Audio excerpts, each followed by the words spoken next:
વડોદરા જિલ્લામાંથી પસાર થતી મહીસાગર નદીમાં પૂરની સ્થિતિ સર્જાઈ છે। ચોક્કસ પ્રમાણે કહી શકાય કે નદી બે કાંઠે વહેતી થઈ છે, ત્યારે કેટલાક ગામોને છે તે એલર્ટ પર મૂકવામાં આવ્યા છે અને ચોક્કસથી હાલ છે તે પાનમ તેમજ કડાણા ડેમમાંથી જે નદીમાં પાણી છોડવામાં આવ્યું છે 5 ગેટ ખોલી, તેનો જ હાલ ક્યાંક ને ક્યાંક તેના કારણે જ નદીમાં હાલ પાણીની આવક થવા પામી છે। આપ તમામ દ્રશ્યો છે તે G24 કલાક પર જોઈ શકો છો।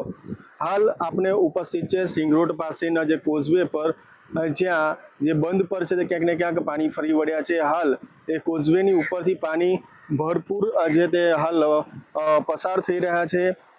તમામ પ્રકારે જોઈ શકાય છે કે આખી નદીનો પટ છે તે છલોછલ જોવા મળી રહ્યો છે। નદી બે કાંઠે વહેતી થઈ છે અને હાલ પોલીસ પ્રશાસન દ્વારા છે તે નદીના કોઝવે પાસે કોઈ પણ વ્યક્તિને અવર જવર કરવા માટે છે તે પ્રતિબંધ લગાવવામાં આવે છે। એટલે ચોક્કસ પ્રમાણે કહી શકાય કે હાલ જે કડાણા ડેમ તેમજ પાનમ ડેમમાં ઉપરવાસમાંથી ભારે વરસાદના કારણે જે પાણીની આવક થવા પામી છે, જેને લઈને હાલ આ સ્થિતિ જોવા મળી રહી છે। એટલે ચોક્કસ પ્રમાણે વડોદરાથી પસાર થતી જે મહીસાગર નદીમાં છે તે પાણીની આવક થવા પામી છે, જેને લઈને ક્યાંક ને ક્યાંક પૂરની સ્થિતિ પણ નદીમાં સર્જાઈ છે। એટલે ચોક્કસથી કહી શકાય કે પાદરા તાલુકાના એટલે કાંઠા વિસ્તારના જે નીચાણવાળા જે ગામો છે તેને એલર્ટ પર મૂકવાની સ્થિતિ સર્જાઈ છે। કેમેરામેન સંતોષ માલી સાથે મિતેશ માલી, ઝી મીડિયા વડોદરા, પાદરા।